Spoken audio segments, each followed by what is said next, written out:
Welcome to the podcast for I don't know the fourth or fifth time now. Like this is we're getting on a streak here. I always Um enjoy it, sir. Thank you for having me. awesome. Yeah. So yeah, I'm super stoked to we have a lot of different directions that this will go. And what feels most salient is really exploring some of our past podcasts have been a little bit more theoretical, a little bit more Mm. abstract. And I think that is great. And also, this one feels like, yeah, let's dive into the raw implementation of some of these frameworks to overcome the meaning crisis. And what Sure. does it look like in a daily basis of inhabiting the practices and the protocols for confronting and facing and finding solutions, if that's even a right word, for the meaning crisis. And yeah, and then from there we'll bounce into whatever direction feels right.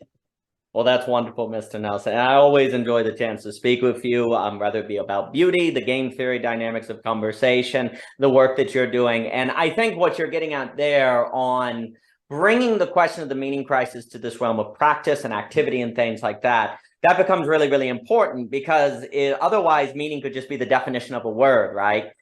You have to get into the use of the word, and that's an entirely different ballgame. So I think that's a really important step to take. Absolutely. Awesome. Let's dive in. Yeah, so I think you read a piece recently that I wrote about like ambition is Mm. a necessity for transformation or something like that. I can't Yes. remember the exact title, but it was basically saying ambition is this forcing function for transformation. And as much as you want to feel your feelings and as much as you want to like do all of those good hippie things, at the end of the day, ambition, perseverance, grit, and showing up every single day, no matter what, Mm. are foundations to confront the meaning crisis, to find Yep. solutions to the meaning crisis, not only individually but collectively. And so, to set the groundwork a little bit, this business that I have been co-creating with a couple of people is Mm. basically trying to do just that. And we are running these 100-day experiences where we get a bunch of people in and we say, here are like 5 practices that are really good. Like everyone knows they're good: meditation, Mm. cold showers, fasting, minimalism, and I think journaling and writing. Mm. There's just these like solid foundational practices. We've talked about writing every single day Yeah. and like profound it can shift your thinking, like how your thinking and your models of reality can Yeah. shift just by engaging in regular, not only writing but dialogue.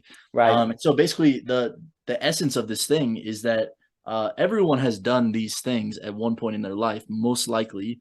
What would it look like to do it every single day for 100 days Right. straight, and then maybe, maybe down the line do it 200 days straight, Right. 300 days straight, and just like cultivating this level of ambition and showing up every single day whether you want to or not. I think this is Right. something that's I don't want to say it's a missing link, like it's not like a Mm. secret code. In a sense, it's like everyone wants the secret key to do these things, but it's like, no, it's our philosophy is like it's simple things done repetitively over time for hundreds and hundreds Mm. of days in a row. And so it's like it's really difficult because no one, after 30 days, most people, there's a level of boredom that comes up of like, is this really working? Maybe I should go do something else. But actually just pushing through that, and it's been really transformative for me. I've been noticing there's just like this level of exhaustion that I feel on a Mm. daily basis. But at the same time, like I just sit down and I write, and writing happens. And then at some point, energy comes back. And I noted there's all of these justifications and these narratives in my mind that usually get me to stop doing the thing that needs to happen. But when I just don't give myself a choice and I'm say this is gonna get done daily, whether I like it or not, then creativity flows, thinking happens in the process of writing a book, and yeah, like most of the days I don't feel creative, and there's this like amazing quote which is like I only write when I feel inspired, and I feel inspired every single day at 8 a.m. or something like that.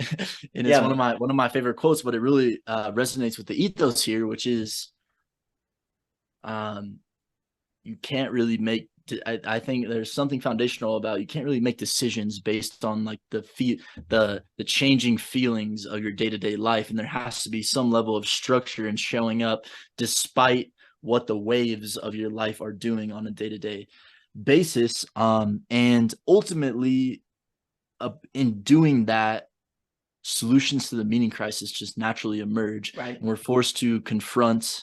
um, we're forced to shift our identity in ways that would not be possible if we didn't force ourselves to sit down every single day and do the same tasks.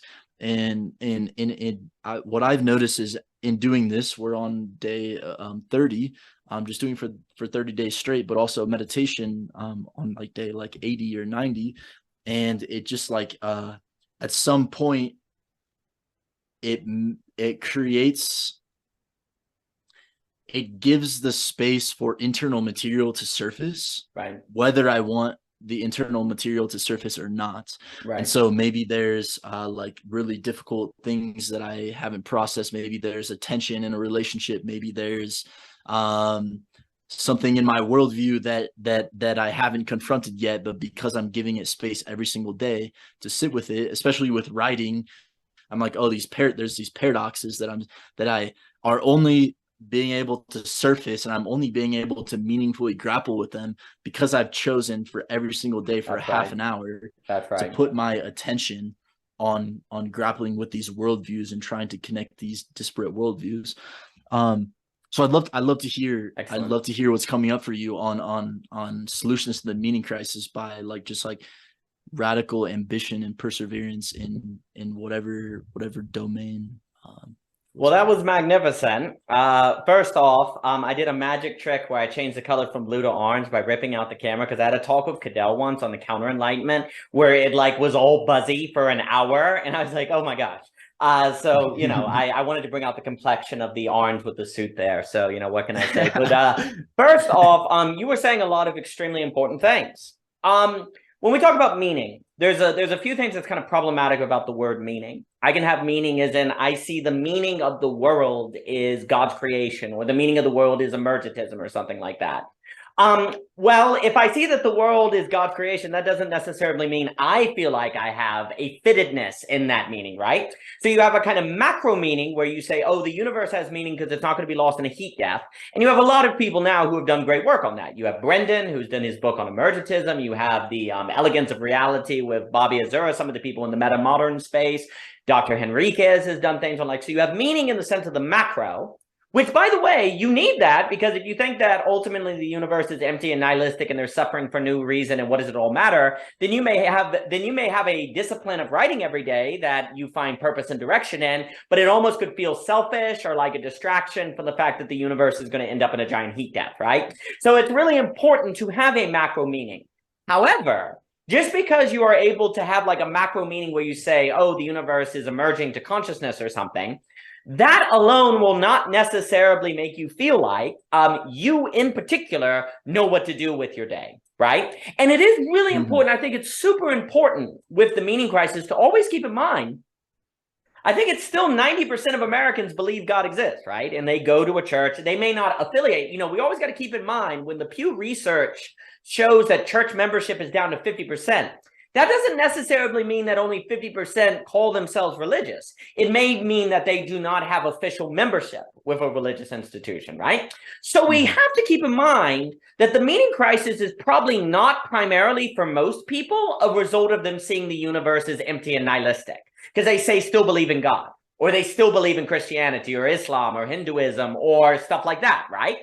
Now, again, I'm not saying that scientific reductionism doesn't matter. It obviously matters a lot, because people get very confused by that and they don't know how to think about things. And also the mental model of reductionism is not very useful to help you understand how to deal with relationships or yourself as a human being and so on and so forth. But there's another side to the issue of meaning, of which is more akin to something like direction. And what I mean by that is when you wake up in the morning, do you know what to do? Like, do you know what to do, right? Do you have a sense of what the day should hold, right? Well, one of the issues is in the past, or for a lot of people, they know what to do. They go to their 9 to 5, right? They go to their job, they work, they retire at 60, and so on and so forth.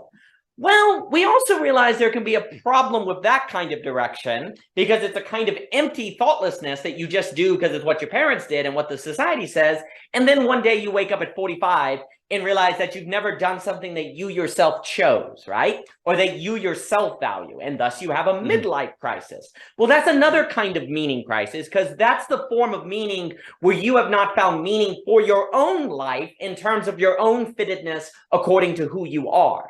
But that sort of crisis is not necessarily the same as the meaning of the universe being lost in a heat death and having to fix that, right? So it's really important that when we talk about, say, the meaning crisis, that there's these two different strains of thought that are in operation, right? And what you're getting at is what does it mean for a given individual to create for themselves a way of life that feels like it has something to it, if you will. There's something to it. There's a certain, oh, this is what I'm going to do. Well, here's the funny thing.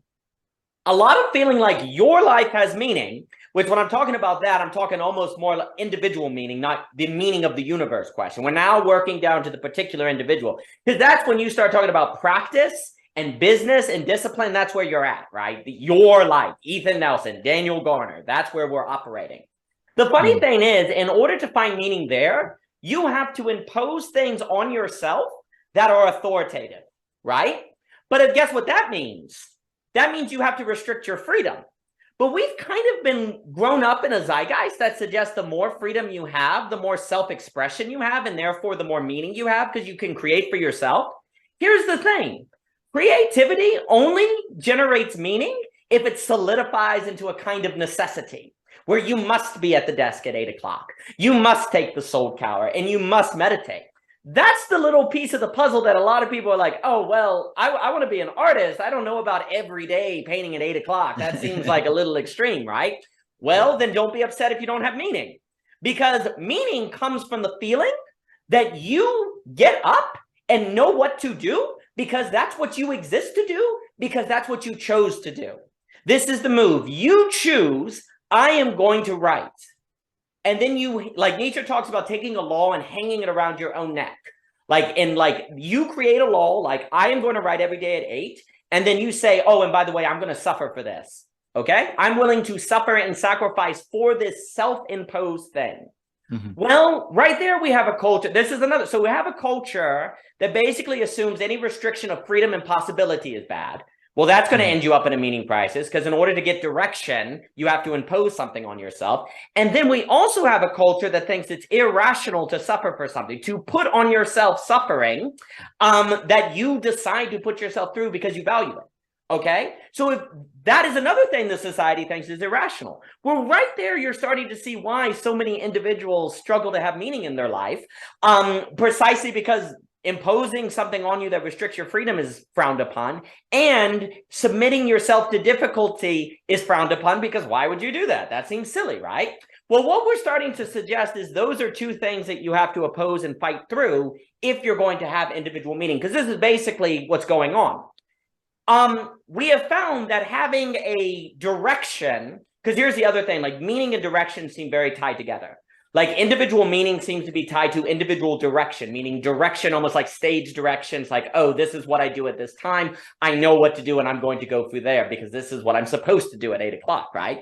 Well, what we're seeing is that if your direction is simply given to you by a boss, 9 to 5, you may find meaning there.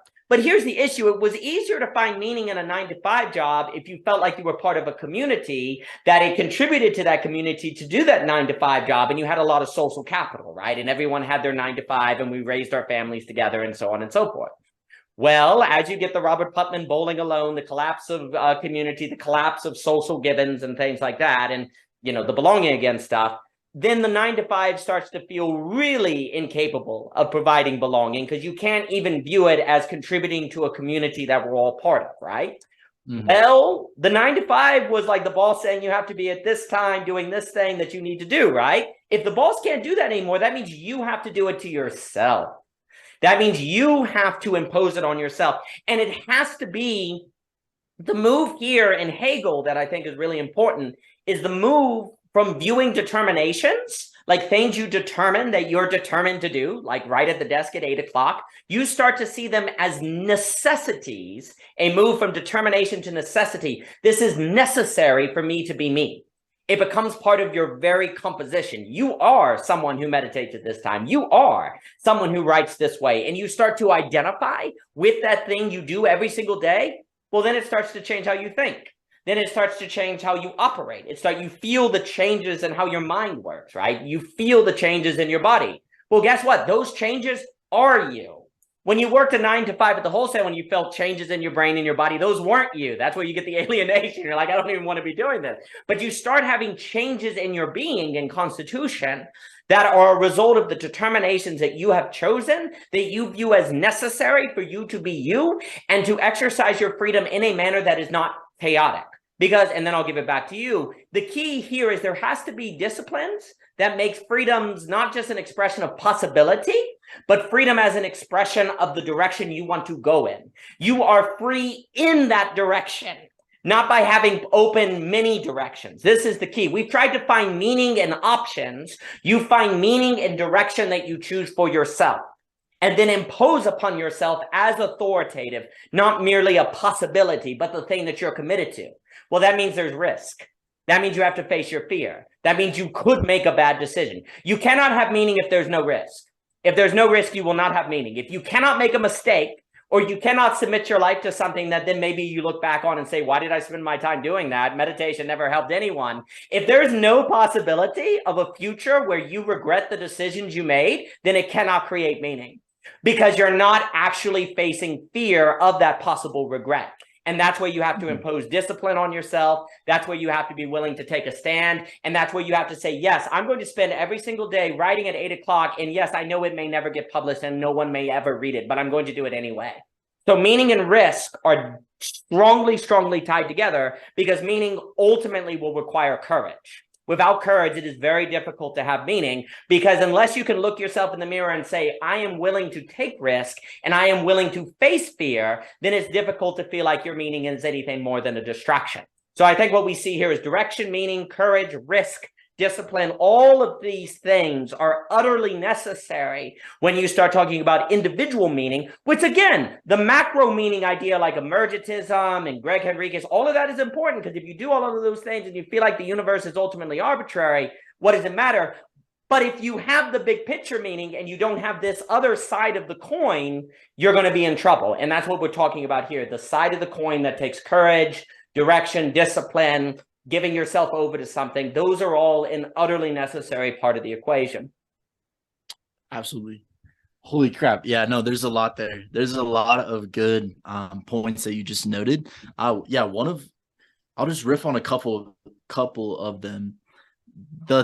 One that really fascinates me is the actuality versus potentiality one, it's like exactly what you were saying, where there's so many different potential things, but we never choose any of them. And it feels like it's even speeding up. We're having more and more and more potential in our culture, more and more places to go eat, more and more jobs to do online, more and more AI softwares to play around with that might not do anything, the more and more people to engage with on YouTube and Instagram. And like, there's so many different places, not only on the internet, but there's so many different identities that we could choose to be, that it's so hard to be any of them. That's right. And yeah, this like actually actualizing something, like I think it's fascinating how you frame that, of the fear of regrets is it's so hard to make decisions and to get out of this potentiality because of this fear, dreading the choice that we make. Yes. The fear of this limitation being the wrong limitation, choice of which limitation was best for us. But yeah, we actually can't know that. And something I've been sitting with a lot is this kind of triangle of like making a decision, executing on the decision and reflecting on the decision, where it's almost like we try, like, what is the best limitation, then we actually limit ourselves for a certain amount of time, and we reflect on, was that the right limitation? How would I know if it was the right limitation? And if it wasn't, is there a different limitation that I want to choose? And to me, that's like exploring the potentiality, is like not just sitting in the space of the potentiality, but doing my best to find the most relevant limitation, but never, there's like no certainty there. There's no like, there's never this feeling of having picked the right limitation. It's always like, this is my best guess, and then I'm going to follow through on it. And then I'm going to reflect, and maybe I'm going to have regret that it was the wrong one. But in that regret, the potentiality opens up again for now deciding on a different limitation if I realize that maybe it was later. And something I wanted to bring up as well here, with this ambition thing, one of the light bulbs that just went off as you were talking about one of our past conversations was, we talked about the conditionality of beauty a lot. Yes. In the ambition, the way you were talking about it brought that back up, which is the conditionality of meaning, yes, like choosing to limit ourselves and choosing to show up every day at 8 a.m. to write is a limitation that develops the conditions for which meaning can arise. That's right. But still the word meaning to me feels a little bit ominous, or like I can't quite pinpoint it down. I think this would be an interesting thing to explore, because you kept using the word fittedness. Yes. Like there's this, I could like find meaning in something, but if I'm not fit to the world in some way, then there's never going to like be this full actualization of meaning. And so something I really want to explore with you is not only the ambition as a way to develop the conditions of appreciating meaning, but then also on the topic of meaning, there's this fittedness to reality in some way. And I'm gonna bring in a little Forrest Landry here, and it was starting to pop into my mind, like these connections that were going off recently, which is, he talks about this a lot, like subjective and objective. Like, is it idealism? Is it materialism? Like how do we know what these are? And basically what he claims is that the relationship between subjective and objective is more foundational than either the subjective or the objective. So he's like, it's not idealism, it's not materialism, it's actually the relationship between them that is the most foundational. And when I read that, I'm still trying to figure out the implication, because it feels like, all right, that is a little bit abstract, but the implications of that in a practical way are vast. And I think that they relate to this conversation, in that it's like the meaning is not within me, the meaning is not within the world, but there's something about this fittedness in the relationship between me and the world, which is more foundational, and which is where the meaning is. And potentially the way to develop that relationship to the world is potentially through showing up every day to do something in which you're interacting with the world. And so I'll stop there. And yeah, that was all excellent. There's a few things. So fittedness is a very interesting idea. That's what you get into like Aristotle, teleology, and different things like. And what's curious is the word meaning, which comes from the tradition, I think, with Mr. Viveki, from like Viktor Frankl and Man's Search for Meaning, and the notion that life is meaningless, and how do we fight that, and fighting reductionism can help all those different things. And all of that is very, very true. Again, if the universe feels cold and empty, that can be difficult to work with. But if the universe feels alive and like the temple of God or something, but you don't feel fitted in that temple, then you can also be alienated. And the issue is that what's very important is that the topic of universal meaning is different in quality than individual meaning. Individual meaning becomes far more a matter of fittedness, whereas universal meaning becomes far more a matter of metaphysics and the structure of understanding. And as you put it, exactly right. For me, that's why there's a difference between meaning and belonging. Belonging is the individual issue. Meaning is the universal cosmic structure. And again, religions always gave both. This is what's important. Like if you take the gospel, you have like Genesis will say God exists, he made the universe, so on and so forth. But then Paul in the letters to Corinthians saying, oh, there's the body of Christ and there's priests and there's different roles and different things. And when you go through all the religions, what you see is both individual fittedness and roles and belonging in that cosmic story, but then also a cosmic story. And you have to realize religions were doing both, not just telling you that God existed and therefore the universe had meaning. It was also, say, in the New Testament, giving people roles and purposes that aligned with the cosmic story. And I'm not saying that people like Dr. Viveki or Henriquez or whatever doesn't know that. I'm not making those claims. I'm saying that that distinction can be lost in the word meaning itself, right? Because you can move back and forth between those. And, you know, some people make distinctions between meaning and purpose, or, you know, the cosmic structure and the individual role in the cosmic structure. And I actually think, as just a side note, what you do see in that is the utterly necessary, I almost want to call it net skill, like I was talking with Emilio or people at the net the other day, of the meta-language skill, the ability to move between linguistical frameworks that other people use in different ways. Because if we cannot do that, especially with the radical encounter of diversity and different intellectual traditions that people are operating through, there's going to be a whole lot of misunderstanding, wasted time, and confusion. In the same way that if you were to interact with someone from, say, China, you would need a Mandarin translator to understand what they're saying. Increasingly, it's like people come from different intellectual cultures. Like, you know, Dr. Viveki talks about Neoplatonism. I do a lot in Hegel. Dr. Lass will do a lot in Hegel. There's psychoanalysis. You have Dr. Henriquez, who has this background. So everyone almost has different intellectual cultures. And with that brings different languages, and the ability to translate between those intellectual cultures as a meta skill or a net skill or whatever is going to be utterly, utterly, utterly necessary. Or you're going to just increasingly have wasted time, confusion, and so on. But that's a side note. A few more things. For me, the funny thing is that possibility is actually a threat to meaning.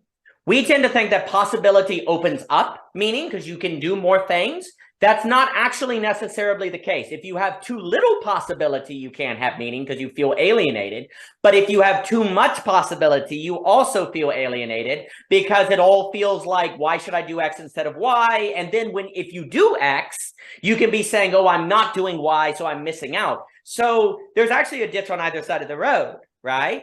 Funny enough, for most of us in our current generation, meaning is more about learning to limit oneself from unlimitedness. So we don't tend to associate meaning with limits, but actually you require limitation to have meaning, because without limit, you can't have definition. Definition requires limitation. I have to say that the word cat means this, not, oh, it could refer to anything, because if it could refer to anything, then words are useless, right? So you cannot have, and by the way, if limit requires definition, well, you require definition for what? Identity, meaning, place, etc., so forth. So what we have to understand is that in the current age where society cannot give you your limitation, you will be a blacksmith because your dad was a blacksmith. You will be a Christian because you're born in America or whatever. The limit was imposed externally. We now have to internally impose on ourselves limitation and then treat that limitation as authoritative over us. But why would we do that if it causes us to suffer? Because then we remember that we self-created, and why would we do this? Well, because we choose it. Like that's the move. If you want meaning, you have to impose yourself on a limit that you will follow, even if it costs you, even if it's difficult. And of course, that seems insane because you chose the limit, and thus it's just something you imposed on yourself. So why would you subscribe to it if it costs you something? Because you choose it. And this is the Nietzschean move, really. This is what Nietzsche is kind of talking about with the child, where you create your own values and then hang a law over your neck and treat that law or that value as authoritative over you. That's the big move. And you see, you basically can't have meaning. You can't have belonging if you grant the language I will use in that situation, unless you do that, right? Now, it should be noted, there's very good reason that the world, you could put it this way. You used to have society where belonging and meaning were basically always overlaying, because you could have like a Western Christian society where belonging was also providing you the meaning. So you would get meaning and belonging together. But then you say had the problem where Nazi Germany formed, where people found belonging in Nazism, and we're like, well, that's bad. So we have to break down the social order and givens that create Nazism. But then if you do that, people don't have belonging because there's no social order, right? So then people are like, well, how do we get meaning? Well, people can get meaning by doing individual things they enjoy, entrepreneurships, tasks, creative possibility. Yeah, but then they don't have belonging because they don't have shared intelligibility. So they get meaning and they don't get belonging. But in the past, it was easy to see where belonging and meaning tended to overlap a whole lot more. So it was easy for us today to make the mistake that if we regain meaning, we would also get belonging. But that's not the case. And in fact, what you see is people also can find meaning, say, in conspiracies, or they can find meaning in cults or other groups that then give them belonging, but it doesn't create culture, right? So what we're seeing here is you can have a whole lot of meaning that then doesn't create fittedness or society, which is the problem. But then you can also have belonging that leads to Nazi Germany or conspiracies, right? So we're talking about an art form here. We're figuring out a way by which to find belonging in a manner that is actually, optimal and not going to be leading to, say, conspiracies or different things like that, and then finding a meaning in those terms as well. Well, guess what? If you want to do that, one of the great ways you check and balance yourself from falling into problematic meanings and belonging is by imposing upon yourself disciplines, facing fears, courage, developing mental models and intellectualism so you're not being pulled into problematic game theory dynamics of a cult, right? So there's this whole being development that has to be engaged in to make sure that you're balancing meaning and relation, right? Well, in order to do that, that means you're also going to be having to do a whole lot of relating to the world, not just your own enclosed interpretation of how things are going, right? And you see, I think what Dr. Landry is talking about, which I really enjoy, where when he talks about it in his Eminent Metaphysics, which is quite remarkable, and I need to write on because whenever I visit, I'm like, oh, it's quite something. I really enjoy his work. When we ask, is the object more real or the person, the thing of itself, or the subjectivity, is like, well, either way, the relation is more fundamental. We know there's a relation there, right? So we make the relation fundamental, right? And what emerges in the relation is something that we would have reason to think is real, because the relation has to be assumed, even if you're going to ask, what is the thing of itself? Well, you can't even ask that unless there's a relation there. So he's arguing the relation is fundamental, right? Well, that would mean that the constituting principle of reality is relation. And that would also mean, therefore, the greatest foundation for a limitation that you impose upon yourself that then you live according to would be based on a relation, right? Like a relation to writing, a relation to what you fear. Do you face it or not, right? But that right there means that you're moving out of something siloed and atomistic to you relating to other beings, right? But you also have to be an active thinker in that. So if you enter into a cult and you let the cult do your thinking for you, there's actually not a relation there. There's just a blob, right? Like if you just assume what other people are thinking and just kind of absorb that, there's actually not a relation. There is technically a relation, but practically there isn't a relation because you're just absorbing what is coming onto you from the bigger picture, right? So there would be a reason there to conclude that your balance between belonging and meaning is off, because you're just absorbing what they're thinking, right? So this is the first thing. If you always realize that if the relation dies, the most foundational thing is gone, then you always are paying attention to how alive that relation is. Because if it's gone, you probably don't have a balance between meaning and belonging, right? If you're just absorbing the conspiracy, you probably don't have the right balance. So you're always paying attention to, am I actively engaging in this relation or just letting the other do my thinking for me? Am I actively facing fears every single day? Am I actively submitting myself to a discipline that I don't want to submit myself to? Because if not, the relation is probably not there anymore, right? It may be technically there, but practically it is no longer there, right? So you start paying attention to the life and sustainability of the relation between you and other people, you and your work. Like, so for example, if you start saying, oh, I'm a writer, that's who I am, right? That is not necessarily a bad thing, but there's actually a danger there because it's no longer Daniel relating to writing. You are actually just absorbed in the writing. So there's not a relation anymore. There's not a dialectic. You've lost it. You're no longer facing your fear because you are a writer, right? So then you don't have to fear writing. Well, you actually should be afraid of writing, because if you're not afraid of writing, then it's not pulling something out of you, out of the depths of your subconscious that's scary, right? And so identifying as a writer would be an example where the relation between Daniel and writing is gone. Or if you say, oh, I'm a Christian. Well, that could even be dangerous, because your relation to Christ could be gone because you overly identify with it, right? And so you're no longer like checking and balancing, oh, am I Daniel L. Garner being like Christ? Because you say, oh, I'm just a Christian, right? So what's funny is that if the relation is primary, then over-identification with something is a threat to the relation. And yet that would seem to be a moment of utter intimacy, right? Oh, you've totally become a writer now. That's the ultimate relation, right? No, the relation is gone once you have sameness. You can only have a relation between difference, right? And so if the relation is primary, you can never over-identify with the things that you're doing every single day at 8 a.m., which means every single day at 8 a.m., that thing is challenging you and forcing you to fit yourself in it, as opposed to lose yourself in it. Which is a funny distinction that sounds really weird, but it means that if you're doing it right, there's always a little bit of uncomfortableness. There's always a little bit of distance between you and the thing. That means that you are always having to check and balance yourself in light of the thing. And the term for that, because I use Hegel so much, is dialectical. You maintain a dialectic between you and writing by never being too comfortable with calling yourself a writer or calling yourself a Christian. That keeps the relation alive precisely in the discomfort of the relation, right? But what have you done in that?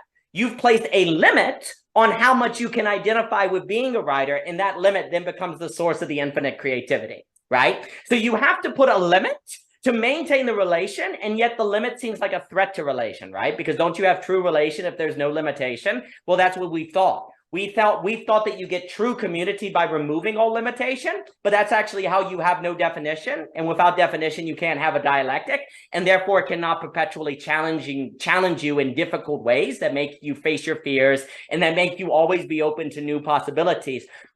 Because you can't ever hide behind being a writer or being a Christian. You can't ever find shelter there. You always have to every single day be challenged by those new disciplines. So I think what Mr. Landry is saying is really important. I'll pass it back to you, but there's also something really important to be said about this notion of risking things and risking regret that cannot be overstated. And actually, I have a friend named Lorenzo, and we talk a lot about financial epistemology and how one of the best ways to learn how to think is to invest in the stock market. And the reason is because you take 500 of your really hard-earned dollars and you invest in something that you've read all the papers and really have strong reason to believe is going to make you money, and then you lose all your money, right? That's actually one of the most important. This would require things to elaborate on. I talk about it with Lorenzo, but things like the stock market will actually teach you how to think.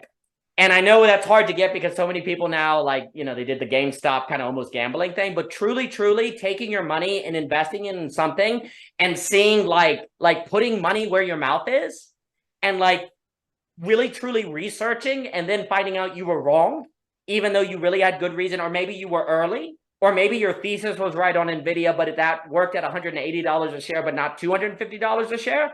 All of that way of thinking is in the ballpark of the kind of thinking that is required, financial epistemology, to find belonging, to find fittedness, to find individual meaning. If you don't develop that way of thinking and actually realizing that's the kind of thing you have to do, like if you invest 30 minutes every day to take cold showers, that one sucks. 2 is difficult. And 3, you have to give up maybe the warm shower. And what if you do all the cold showers and it doesn't do anything for you, right? That's a risk environment. That's an investment environment, right?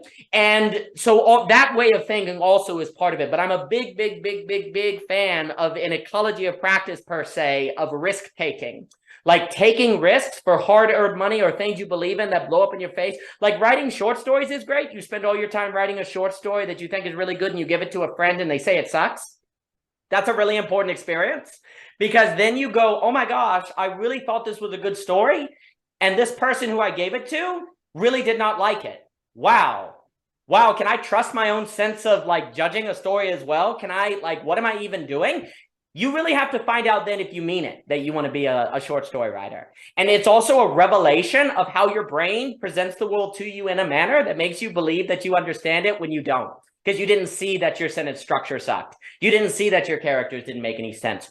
All of those are examples of ecology of practices, to use Dr. Baveki's language, that I think are utterly, utterly, utterly necessary if we're going to talk about belonging. You must be a risk taker, and you must really suffer. And then the question is, can you take risk in ways that if you lose those risks, you don't lose everything, and then gradually work up to taking higher and higher risks as you learn how to manage risk emotionally and to get better at taking risk? And that's then how you can start working to a place where you can operate in terms of belonging. But that does require you to have skin in the game and possibly truly lose something. You cannot have belonging. I'm using the language of belonging now to refer more to individual meaning, because I think that would be fine. You cannot have belonging unless you could lose something. Like, you're not going to have it unless there's a real risk. And that's part of the equation that I think comes into play. So anyway, those are some thoughts that come to mind. Amazing.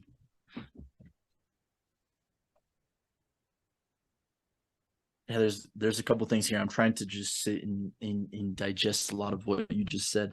There's something here around I was sitting with virtue as I put out this piece yesterday on seeking validation and virtue signaling. Yeah.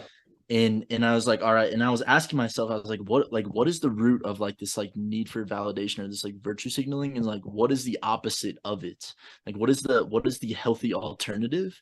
And one of the things that I came to, or one of the points that I heard someone make was the opposite of virtue signaling is choosing a virtue, and even when it harms you, yes, to stand up for it. Yes, you continue standing up for it. That's right. So, and virtue signaling is you only choose the virtues in the context where they win. That's right. And you never stand up for a virtue where in a context where it's actually negative, has a negative impact on you. And in this felt very relevant to something that you, I'm trying to remember the exact point because it was in the beginning of your last share, but it was something around, I think it was the suffering point. It was, I can be a writer and it can be fun, but at the point when the writing actually causes me suffering, will I keep going? Yes. Will I say, this is causing me suffering, but I have chosen this limitation, and therefore I'm going to push through the suffering, the self-generated suffering. I could stop suffering right now and stop writing, but then I would also lose the meaning that comes with that limitation. I think that's what I was trying to really sense into, is that in some senses, without self-imposed suffering, there's almost a greater suffering, which is like this meaninglessness that comes. And it's like, do I want to choose my suffering in a way that gives me meaning, or do I want to not choose my suffering and just feel this meaninglessness and this painful lack of meaning in my life? And that's something I really resonated with. And there were a few other points in there. I'm struggling to remember all the different threads that you went down on the last share. Well, I'll just comment quickly on what not to interrupt. I'm sorry, I'm interrupting you. I'm terrible. I just wanted to comment on what you just said. The meaning crisis has emerged for good reason. It wasn't that one day people woke up and started doing things that irrationally led them into a lack of meaning. That's a result of people saying suffering is irrational. It is bad to suffer. Therefore, I will not do the things that suffer. And then what that does is what seems like a good idea at the time ultimately leads to something bad. Like in the Christian structure, the reason like people sin is because sin is a good idea at the time. Like it seems like a good idea at the time. The issue, the claim of many religions is that what humans think is a good idea at the time ultimately is not a good idea.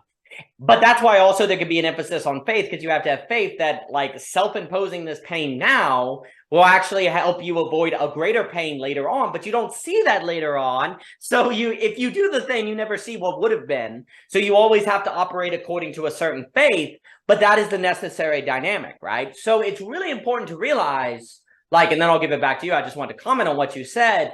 Like, people do not end up in a situation where they don't have meaning because they like were irrational or stupid, or what they did is they made an assessment of the information they were given. This sucks, and said, I'm not going to do it. Well, that's not irrational. That rationally follows unless there is a later consequence, such as meaninglessness and nihilism, but you have to have faith, basically, that that would be what the outcome is. But for most of human history, there was no reason to think that because the society provided you the belonging, even if you did not have individual courage, right? But then we entered into a new historical age, basically, where that risk assessment was not adequate, was not a good direction. So you basically now have to almost have a kind of faith, basically, that the suffering that you deal with now is going to come with the benefit of avoiding something later on that would be worse. But that's a kind of belief, right? You have to believe that, and you might be wrong. But the very fact that you might be wrong is actually a necessary risk for the meaning to work. You cannot avoid that risk and get the benefit that we are so describing. Yeah, absolutely. Absolutely. Yeah, there's something here around like what is a good choice to make. And even if it is suffering to me right now, is it still a good choice? And is it in service of something greater, maybe collectively? That's what's coming up. But before I forget, there's one point that I wanted to riff on, which was the like losing yourself in the identity of something as actually being a bad thing. That felt, as you started talking about like identifying with this, identifying with that, I also have this frame that over identifying is not a good thing. Um, um, there's this writer I really enjoy, Stephen Pressfield. He talks a lot about ambition and creativity, but he basically has a thing where he says the amateur is the one that over identifies with the craft, and the pro is scared out of his pants. He's afraid of the creative process because he doesn't identify with it, and it continually brings up these, there's this resistance and this suffering that comes with the creative practice. And in over identifying with it, you can actually like be complacent. You're like, That's right. I guess I'm a writer. I have that identity now. I don't need to write anymore because I am identified as this thing. And yeah, it feels really powerful to never actually like fully identify with things, but not in a way that doesn't involve commitment. And I think this is what I'm getting from you is like, you could go the opposite way and you could be like, I'm not going to identify with anything, and therefore I'm not going to do anything, and I'm not going to move in any directions. Or you could over identify, but there's like this middle ground, which is like, I'm not going to identify with this thing that I'm showing up for and have chosen. I'm going to show up for it on a daily basis. I'm going to suffer for it without identifying with it. And it's just this continuous choice. And this is where the virtue comes in, is like, I'm going to choose this virtue because like I want to live a virtuous life. And so there's this virtue that I'm going to commit myself to. And even in situations where it negatively impacts me, I'm going to continue on this virtue, but I'm never going to fully like identify with it. It's not like I am this virtue. It's like I hold this virtue dear and I will suffer for it, but it's not me. And it makes me think of Vervaeke's he talks about this the divine double, I think is what he calls it, where he says it's not like and I've been finding this really fascinating because I living in Boulder, Colorado, there's a lot of this kind of this self-growth kind of new age communities that I find myself spending some time in. And there's this consistent like, follow your like authentic self, like be yourself, be true, be authentic. And he basically, I don't know if he fully calls it bullshit, but he basically says the divine double is like, it's like this unconditioned thing, this unconditioned thing that we're always striving for, but we never actually reach. And he's like the he says like kind of Carl Jung's idea of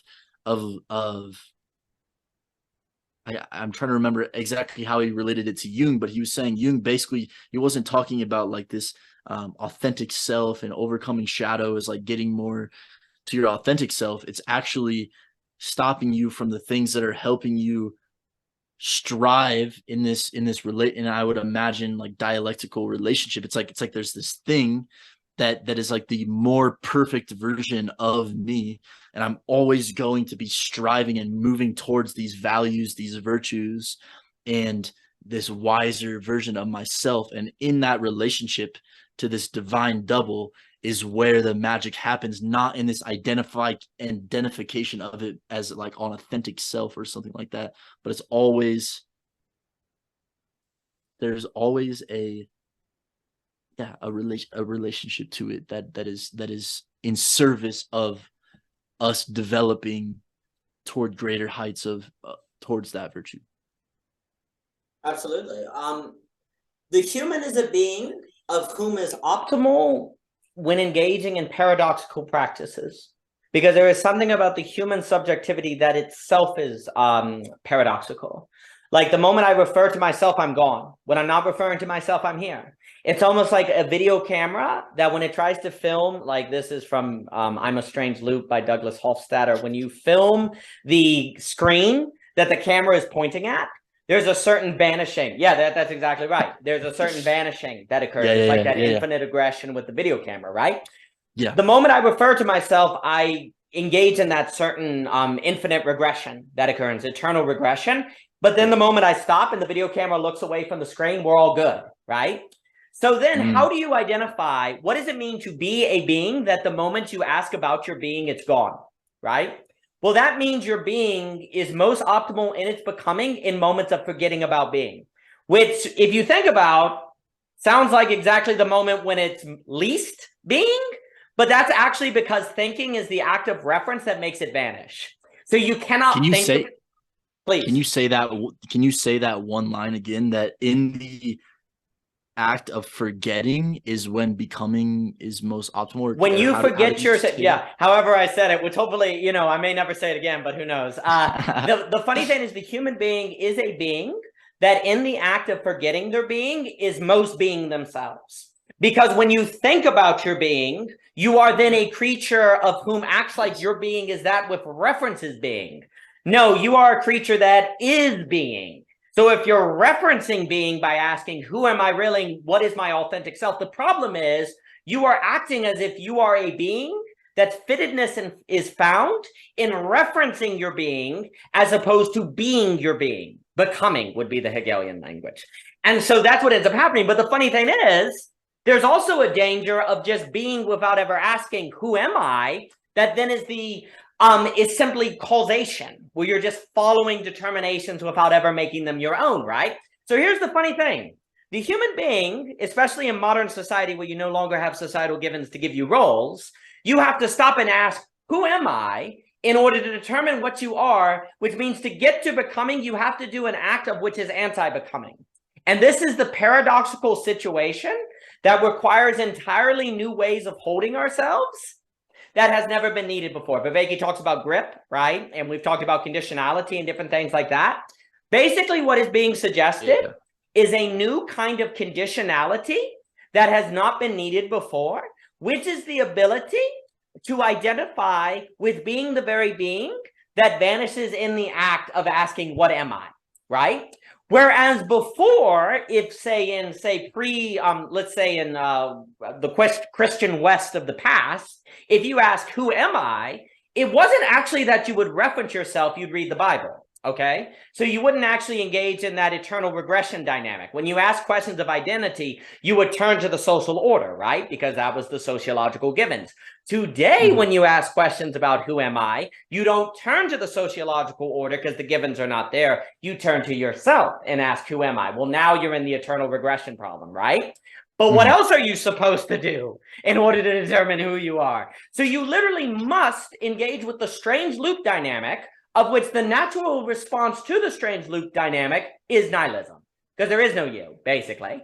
In a sense, there is no you outside the act of not asking, who are you? Which means you have to ask, who are you? To realize that, here's the negation sublation of Hegel. Hegel would say, when you ask, who am I? You discover a certain, and Zizek makes this move. You find a certain groundlessness, which then can lead to nihilism unless you go, wait, I'm groundless because I literally am the creation of ground in the act of becoming according to the determinations I've chosen for myself.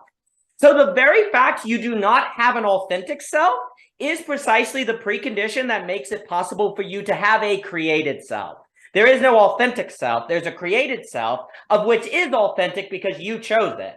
If you chose it, it's authentic because you are the act of choosing. Here's the key. If you are the act of choosing, then what you choose is the authentic self, not because it's pre-existing, but because you chose it and you are a choosing thing. Therefore, the self you create is fitting for what you are, and the word authentic is only meaningful if it means fitting. Like, what does the word authentic mean? It has to mean fitting. What is fitting for you? What is my authentic self? That would mean, what is the unfolding of Daniel that is fitting for Daniel, right? The word authentic has no meaning unless it means fittedness, right? Okay. Well, what is the human being? A human being is a choosing entity. That is what a human is. We choose and become according to that choices. All right. So the authentic self is the chosen self, which means the authentic self is what arises in the choice, right? But here's the issue. A choice is only a choice if it is a limitation, if it is an actual realization. Choices are not options. Options are nothingness. Choice is when you take an option and you hang it around your neck like a law in Nietzsche. A choice is an option that you've limited out of its optionality into an actuality that you then impose upon yourself and thus are that. That is the chosen self. And since the human is a choosing being, that is what is fitted for you. But that means the creation of the self is in the act of the creation of the self, which means you have to commit. There is no self, there's only the committed self. Like, if you don't commit to something and create to yourself according to that which has real risk, then you don't have a self. So then you go, oh, so this is what we're doing today. We're basically saying, I'll choose to do whatever is my authentic self. We then look for an authentic self that's not there, and therefore we never choose to create the authentic self per se. That is according with the choice. But if you say, no, I'm going to choose something, and you do that thing for 10 years, and you become the individual that simply forgets themselves in the act of writing, one day you go, oh, I guess I'm a writer, and then immediately forget it and go back to your task, right? But that means the commitment comes before the identity. The commitment comes before the identity. Yes. We're trying to figure out our identity before we commit. And that means, and it's the C.S. Lewis thing. If you put first things first, you get second things also. If you put second things first, you lose both. We are looking for an identity because we're afraid we're going to commit to something wrong. We're afraid of making a bad commitment. So we want to determine our true self before we make that commitment, when actually you have to make the commitment to give rise to that self. Now, that doesn't mean you can't research and have a good investment strategy, right? If you say, hey, I'm not really good at math or something, right? Well, then you're not going to say, maybe be a math teacher, right? There is research in stock picks, right? There is research in different things. You can take personality tests and determine dispositions and things you like and so on and so forth. But no matter how many personality tests you make, no matter how many you take and whatever you do, personality tests, just like in David Hume, constant conjunction never gets you to natural law. You can never get from the billiard ball hitting another to the natural law. You can never get from personality tests to a person. A personality test can only be a guide that is as valuable to the degree that it leads to a commitment that then arises to you creating a self that is that commitment. And what we tried to do is have our personality tests tell us how we should commit and what we should commit to when they never will, because we're afraid of making a bad choice. You have to make a commitment. Yes. Look, you say, hey, I naturally write. Hey, I naturally like animals. Hey, I naturally like unloading trucks. Okay, commit. Commit to raising horses. Commit to unloading trucks. Commit to the point where it becomes difficult, because then you can find out that you're the kind of being who can rise to the difficulty and the occasion of driving trucks when it's difficult. And now you feel like I actually can do this. You're not going to have meaning until you feel like you can do something and you're able to do something beyond what you previously thought. That gets into Mr. Ebert's talk on limits and how limits are what unlock the unlimited. You will not feel like you have meaning unless you are able to transcend what you previously thought was possible. And that will require habits and disciplines. You're not going to be able to transcend what you previously thought was possible unless you do the daily practices to so transcend, right? And that's where you have to have the daily habits. Habits are very important. Matt was talking about that at the meaning code. James K. Smith has you are what you love forms your habits, and your habits are who you are, right? Well, habits are disciplines, habits are limitations, habits are identity. The character comes from the habit, but no matter how many personality tests you take, personality tests will never get you to habits. Habits come from choices. And from the very choices, there then comes the commitment that then creates you. And that is what you are. You are a choosing thing. Humans are meant to choose determinations that they make necessary so that they are themselves. And you will not find freedom unless you have that determination, of which is found in the raw, committed choice. So I think by looking for the authentic self before we make the choice, we end up with no self. And I think that's a lot of the mistake that's being made. It's phenomenal. Yeah.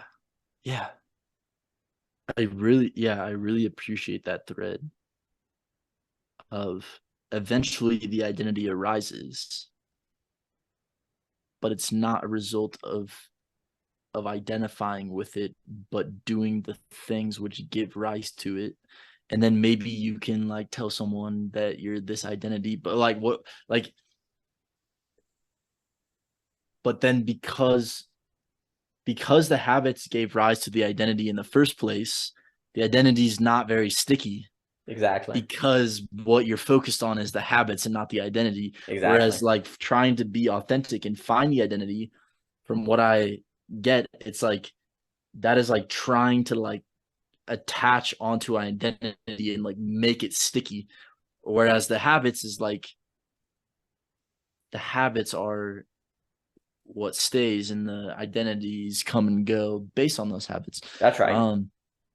Yeah, there was a lot there, and I continually, like, as you're speaking, I'll go down all these different threads and then I'll lose them. But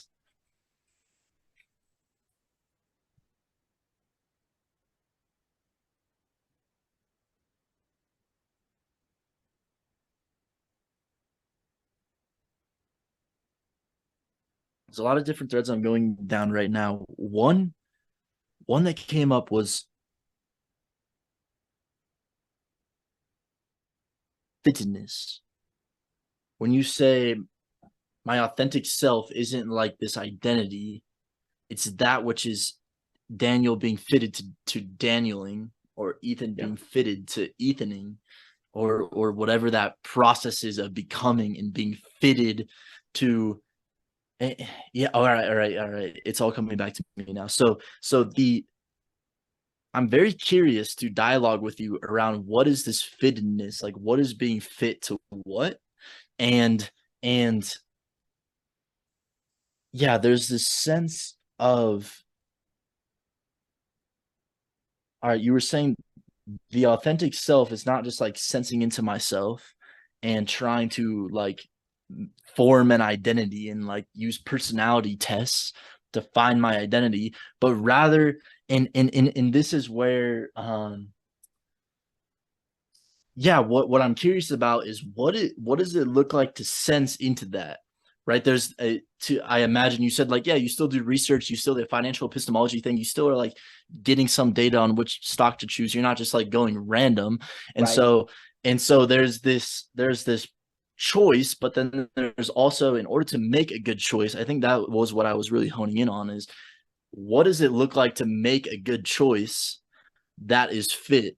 Or what is this, you could say, meta skill of sensing into myself and noticing where the fittedness is, and then rather than staying in the potentiality, there's actually a noticing of there's fittedness here, and now it would be a waste of time to continue searching because I've have this felt experience of fittedness, and now this is where the choice comes in. And it's almost like I imagine it as like, yeah, like Vervaeke has this thing called the introspection trap, which I think you will really appreciate if you haven't heard it already. But he basically says introspection increases agency to a certain degree, And then it hits a peak. And if you keep introspecting, agency decreases again.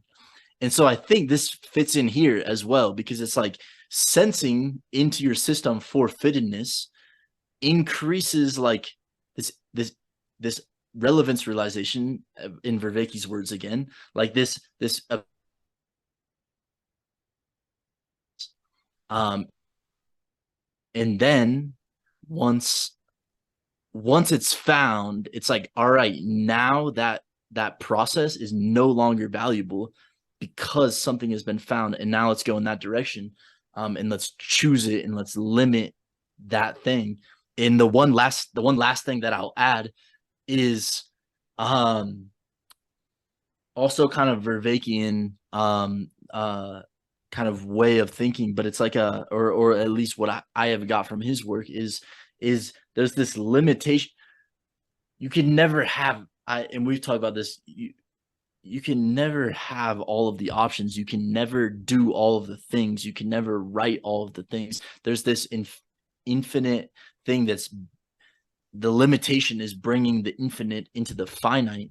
And so, but before I was thinking that in terms of like, all right, there's this infinite thing, and now I'm gonna like choose one thing. But now my thinking, I feel, has complexified a little bit, in that it's like, it's not just that I'm choosing this one thing, but it's that there's relationships between all of these different things, and I have to choose what is this optimal relationship between these things, right? Because it's kind of like the paperclip maximizer thing, right? It's like the goal is not just to find one thing that's fit, I imagine, and to go only towards that for the rest of your life, right? Because then there's all these other aspects of your life where that also need your attention. So the fittedness is like, I'm going to choose this limitation, and I'm only going to pursue it insofar that I don't go too far, and that the relationship between that commitment and the other commitments.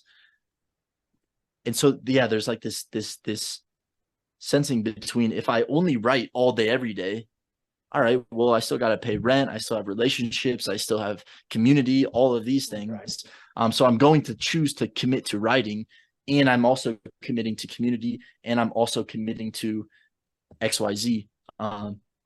Curious to hear you riff on that. Well, that was all very, very good and very, very important, because what you were getting at is the $1,000,000 question of how you determine the phenomenology of a reason to think that this is something you should commit to. What is the experience of something that there is a high probability that you should commit to versus not? Now, this is another reason why financial epistemology is, I think, very important. Some people can talk, like, for example, as if when you find the thing you're supposed to do, it's obvious, and that's the thing you should do, right? And the same way that they'll talk about when you meet the one you're supposed to marry, there's a ray of light that comes down in you. Oh, that's the one. It's so obvious, right? I think this way of thinking could be dangerous, actually, because then you do not develop a strategy by which you can actually successfully employ different possibilities in a manner that then you can risk assess so that you can determine the best option. So, for example, if I'm to use the stock market example, it's generally considered not good advice to take your entire portfolio and invest in a single company. You say, well, I think Nvidia is going to the moon. I'm going to put all my money on it, and you lose 30%. There is diversification that people will say, right? However, there is also a point where diversification, as Charlie Munger puts it, becomes worsification. Where you have so many stocks that you can't make any money. Yeah, you don't lose anything, but you don't gain anything either, right? So for him, you want maybe, I don't know how many Charles Munger has, but he'll have like Alibaba at one point, Coca-Cola, or different things. So he may have like 10 stocks, right?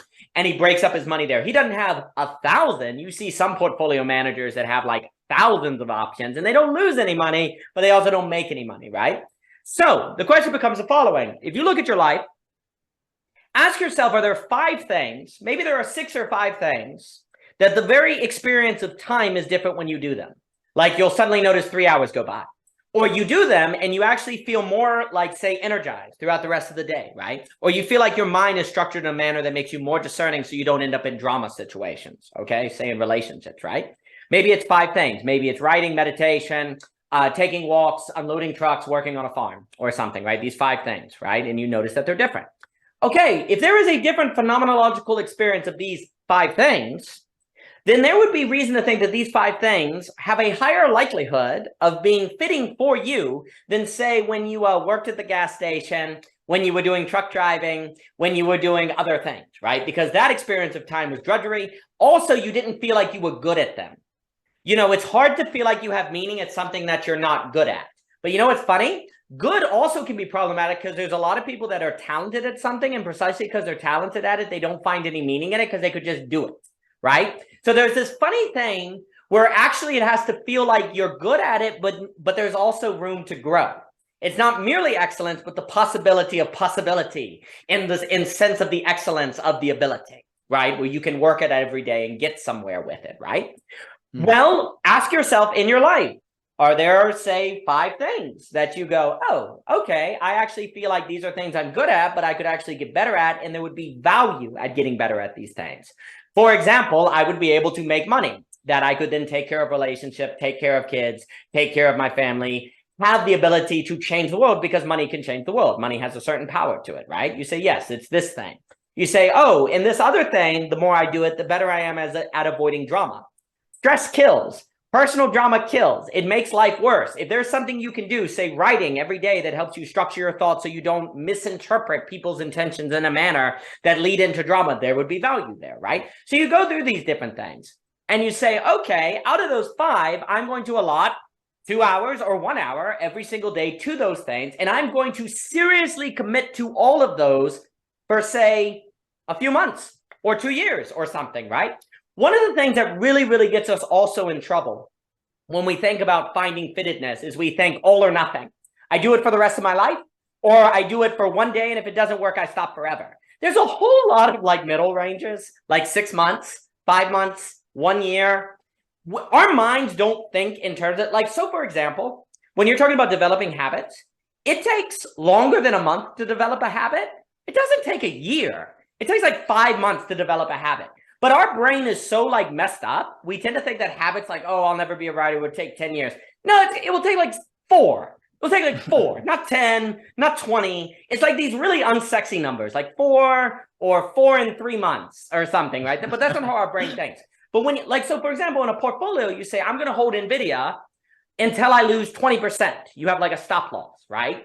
And if NVIDIA does not return at 20%, then I stop doing it, right? So maybe you do these 5 things for 6 months. And after 6 months, you start to notice that, say, writing and working, say, outdoors as a park ranger are the 2 that seem to actually have some sort of special umph to them, as opposed to the other ones that you were doing. Well, then you take away time from the other 3 and give more time to those 2.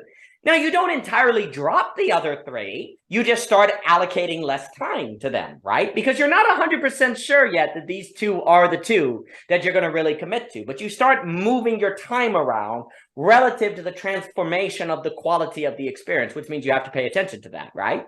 And over the months, you start determining of those things, what were the ones that not only give you that different experience and also create value, but that you also see real growth in, right?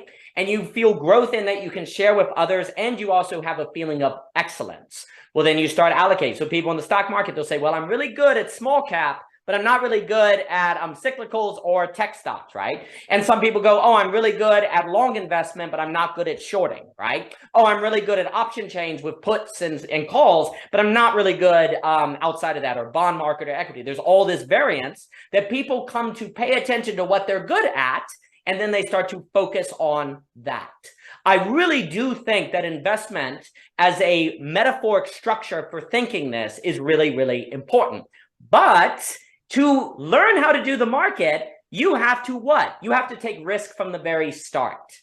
This is the key. You can't even begin to learn how to do investment unless you start with risk, right? There has to be real risk. And I don't actually think the simulators and stuff work very well because you don't have the emotional component.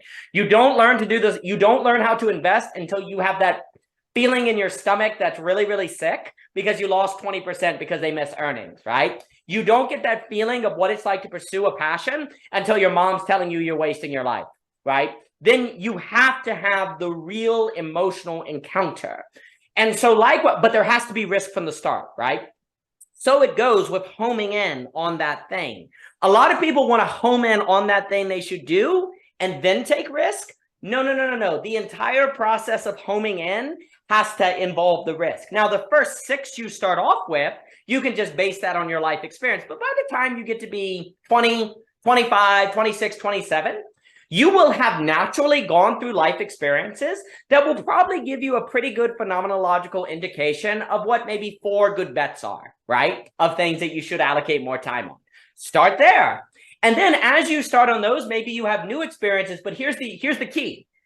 It is not actually necessarily a good in of itself to have new experiences in a vacuum, right? Because what is the probability that you will have a new experience that falls within the range of what is something you should home in on, right? Very, very low. But here's the thing. If you home in on those 4 or 5 or whatever, you actually will have new experiences while you do those 5.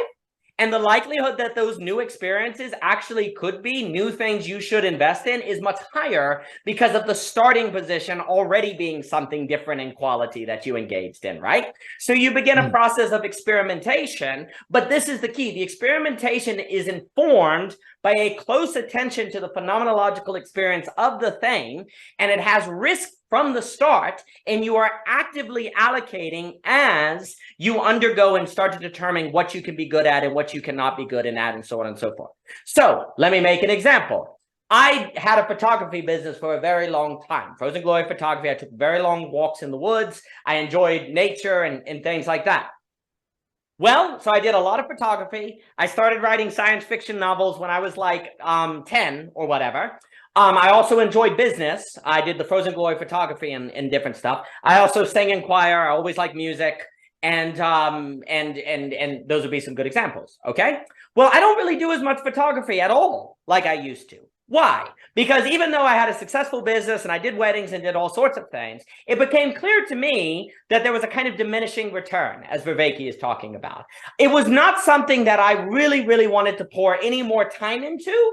And also, I didn't care to learn the new cameras. I enjoyed more doing the artistic photography, but that's not what they wanted for weddings. I wasn't going to pay the bills. And in fact, there seemed to be certain limitations to the photography image that really felt like it limited what I wanted to create. Well, in writing, that was not so much the case, actually. And so I started to allocate more time toward writing, all right? Also, I didn't take as many walks outdoors because I couldn't be taking 8-hour walks in nature and also have time to do the laptop or different things, right? Well, also, too, as I say, went into university or I started doing different fields, it became very clear to me that directly working in a university would take away from I liked the academic setting.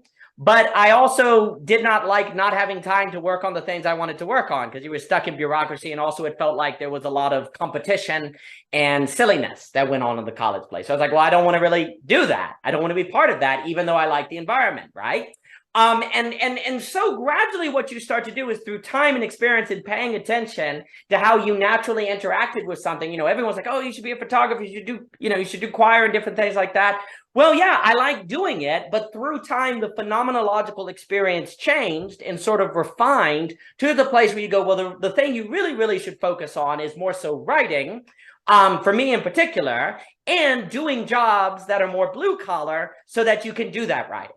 Do you see how it refined through time, right? Mm-hmm. And that became clear through paying attention to the phenomenological experience of doing those things through time, right? I also helped run Unoya with Bernard and Evan, and that was an art gallery venue, and really enjoyed that.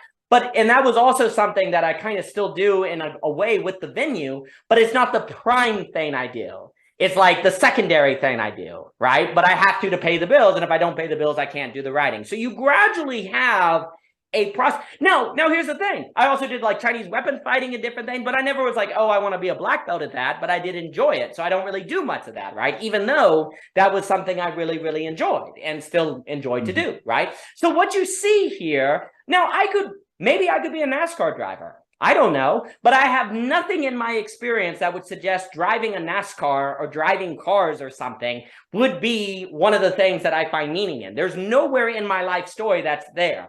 I could wonder and go, what if I could be a NASCAR driver or a pilot or a gardener or whatever, but I have no basis for that in my life story, right? And if I wonder those possibilities, all I do is never commit to anything.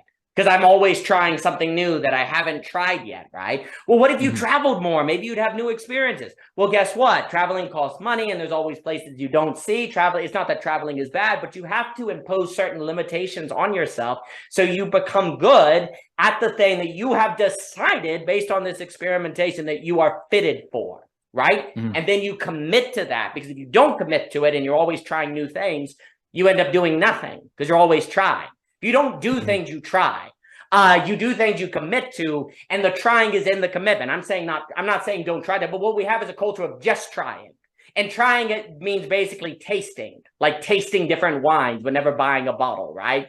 Make sure when you try something, it involves risk and could cost you something. You really don't try something unless you risk something. And so through this process of a life and experimentation, you start to determine fittedness, and then you commit to that, as opposed to wonder, what else could I do? What else could I try?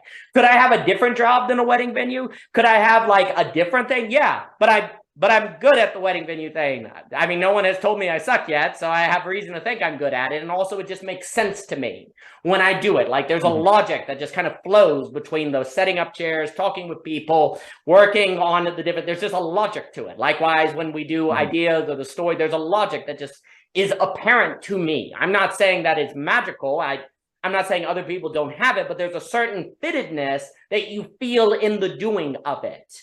That you stopped having in photography, that you stopped having in wushu, that you stopped having in other things. And so you don't, here's the key. So I don't sit around and going, oh, maybe I should go back to photography. Oh, maybe I should have another art gallery venue and performance. I don't do that because I trust my assessment of the phenomenological fittedness and commit to what is evident now. If you don't do that commitment, then you're never going to go anywhere. You're always going to be wondering about the past, or you're wondering about new possibilities of being a NASCAR driver, or working somewhere else, or doing something else. All of that keeps you from the commitment, which leads to the choice that is necessary for you to be, because the only self is the chosen self, because the authentic self is the choosing self, because the human is the choosing, is the commitment to those things. So that would be, from my own biography, a kind of way that works out, with a gradual allocation of time and resources relative to those shifting phenomenological experiences and the quality of those experiences. Mhm. Absolutely. Absolutely. Yeah, yeah, that was very well put. Something, as you were speaking, I was sitting with this sense of like, all right, what is that choice? How do you tell at the end of the day whether it was a good choice, or maybe in retrospect? So we talked a lot. So you gave a lot of really spot on frames on this phenomenological experience of fittedness in your life. And then there's also this other side of it, which is in retrospect, or in the moment, what are the markers that it is the right choice? You said maybe you have five, and then you're doing those five, and then you realize, oh, actually two of these are the most fit and the other three are slightly less fit, so I'm gonna put more time into those two. And what I was sitting with was like this you put it as, you lose time for three, you do something for 3 hours and lose track of time.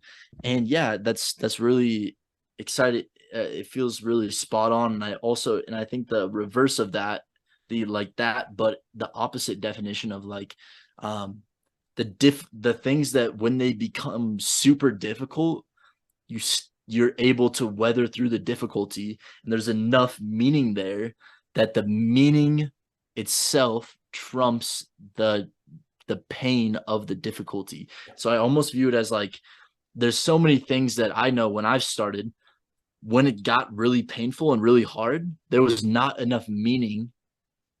It's like I almost see it as like two, like a bar graph or something, right? And it's like the meaning wasn't as strong as the difficulty was bad, that I couldn't get through. So it's almost like, as you were speaking, this frame that was coming to me was like, is the degree of the meaning equal to or greater than the difficulty of the pain? And there was a couple domains that I wanted to explore this in, or that like came to me. And one was like in my personal life, I like tried to be a developer at one point and learned computer programming and learned all these languages. And then at some point I was like, I'm stuck on this one bug for 2 days and I want to give up and I hate this and I don't see what the point is. Right. And it's like, and it's, I couldn't see what the point is. And I never got to the place where I'm like, I can see the deep purpose of why I'm doing this. There was never that. And so as soon as it got difficult, it's like, I don't want to spend my life in this dialectic with programming. But one that I feel is even more interesting is relationships. And so you talk about how like there's this idea in our culture that you'll find the one person, right, and they will be the perfect match for you and you will live happily ever after. And it actually feels like that's like a terrible frame, because it's actually like, I feel there are some people that are more right for you than others. And to me, it's not whether like, it's not like, to me, it's like, what are the people that when you get in arguments, you can see that it's worth fighting for in that argument, and you're committed to weathering through the argument and facing the difficulty of the tension of the that you actually get through it. And that, and I, as you were talking, that's what came up, and it felt like there was a lot of insights happening in my life where I'm like, oh, all these people that I've dated, it's like, oh, it's because I did realize that when it got difficult, there wasn't enough meaning to actually weather the difficulty. And that with some people, the ability to weather the difficulty is higher. But I thought that was an interesting frame on like actually bringing this from the domain of like life purpose into like the domain of like finding a partner. I feel like I wanted to make that connection because it felt like there's a lot of similarities there in choosing what to commit myself to, in a sort of like, what is my life's work, versus choosing to commit myself to a person, or even like friendships. Like, what are the friends where it feels meaningful enough to be in this friendship, or this, or like this philosophical friendship, or this like there's enough meaning in the dialogue that when there's dissonance of worldviews, you can actually weather that. And I think it's really interesting to explore the overlap of what you were talking about in all these different domains. Excellent. A few things that come to mind. One of the issues with the entire conversation about meaning is that we tend to talk about meaning as something one finds. And I think that's the overlay with relationships. We talk about relationships like they're things you find, like you find them or you don't, right? There is truth to this, but there's also something to be said, like we have to think in terms of strategy and design, like design thinking as opposed to just thinking for meaning or strategy.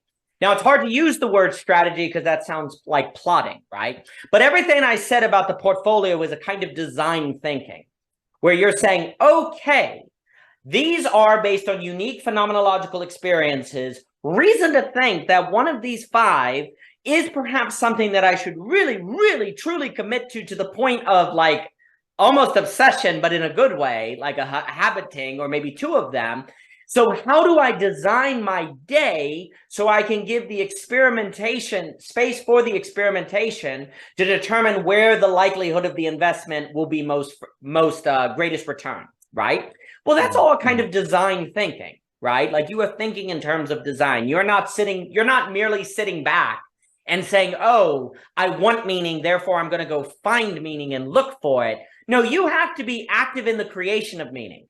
Now, there are something to be said about the five things being something you stumbled upon without realizing you'd stumbled them upon, simply as a function for living for 20 years. If you live for long enough time, it is basically inevitable that you will have a certain set of experiences or number of experiences that will give you material to work with. This is the key. We have to look at the material of our life as things to work with, not a kind of pile of rubble. If we dig through, we're going to find the diamond, because that's how we talk, right? We have to think about how to design the material we have to help work it into something that we will then fit in, right? So it also goes with relationships, right? So for example, there's a lot of people that say want relationships and proceed to do nothing to put themselves in the place where they can encounter people they can relate with, right? Well, that's a problem. Like, so for example, there's a few things. If you say, oh, I am someone who enjoys, I really find deep relationships in sports, right? Okay, and yet you proceed to put yourself in spaces to find a partner where people don't do sports, right? Like you would want to go to the places where people tend to do those sorts of things, right? Now that's a simple example. Like if you say, oh, I really like deep conversation.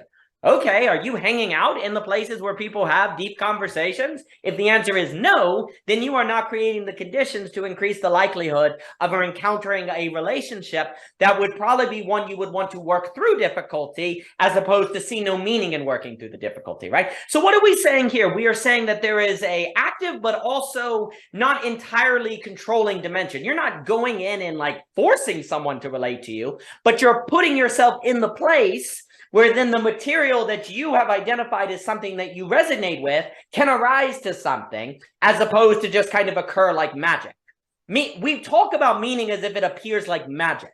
We talk about relationships as if they appear like magic. They just kind of appear, right?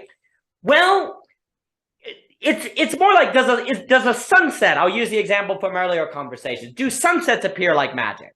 They feel like magic when you encounter them, but you also know that they tend to occur in the last 10 minutes of every single day. And if you want to see them, you need to go to a high point where you're not going to be blocked by buildings, right?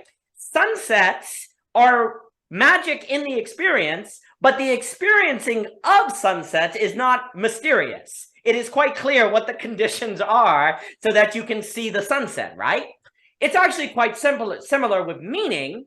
It's quite similar with, say, love and relationships. They are magic when you have them, but how you arise to them actually has a certain design thinking behind it, right? So another point, we talked about the passage of time being a good phenomenological indication. What is something that you would be willing to do if you're not paid for it? That also tends to be a good indication. You say, oh, I'd do this even if I wasn't paid for it. That would be a good indication of something that you probably should invest time in to see over 6 months if it flourishes. Another one is, what is something that when you do, you feel like you're doing something beautiful? The word meaningful can be tricky, but ask yourself, is it beautiful to you? Because if you ask if it's meaningful, most people say, yeah, it's meaningful. Okay, but is it beautiful to you? Beautiful can be a little more robust of a question. And if you say yes, well, that would probably be something you should invest in. Okay, you're talking about people. If you're talking about relationships, what is it when you talk with someone that it feels like there's almost like when you talk with them, they get what you're saying, even if you don't finish your sentences. Like you say things and actually it doesn't make sense what you said if you pay attention to actually the words, and yet they still get it as if you said it clearly. That tends to be an indication of a shared intelligibility and a shared implicit background that tends to be very important. It tends to make relatability more smooth, right? Because they just kind of get you, right? Likewise, if they're able to identify, like if they just have a sense of what you do in your day without you even explaining it, or they have a similar kind of rhythm to the day, that also tends to be an indication of a shared implicit background without it having to be articulated. Of course, also the passage of time, just like that, like you talk to them and 3 hours go by, that also tends to be an important characteristic. Also, another thing is if you're talking with someone, the ability for them to move between the personal in particular and the meta in general and back and forth to look at it objectively and then looking at it personally, that also tends to be a very important skill, where they're not always in the unemotional objective, but they're also not just in the emotional realm. Is it someone that if I say to you, is the person emotional or emotionally intelligent? If you get that distinction without me having to explain it, then that tends to be someone that's unique, right? That has a certain relatability. If I ask, is this person someone who can talk about deep matters, and you instantly say yes without thinking about it, that tends to be a phenomenological indication. If you have to think about it, then it's going into a different realm. But if it's just instantaneous, that tends to be a good thing, right? So there are these different phenomenological tests that one engages with, that if these tests are passed, then you go about the design thinking to create the conditions so that they can then flourish more, right? Mm-hmm. The meaning is not going to, meaning does not appear like magic just because you want it.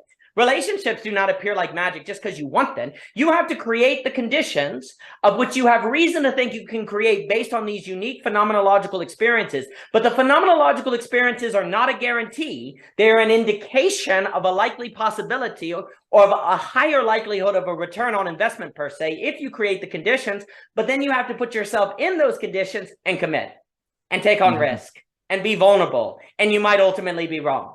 Also, you might ultimately be wrong, but that's necessary for meaning. If there's no possibility of being wrong, there cannot be meaning. Meaning requires the possibility of being wrong, which is precisely why it was meaningful, because it could have not been. That is a necessary dimension, right?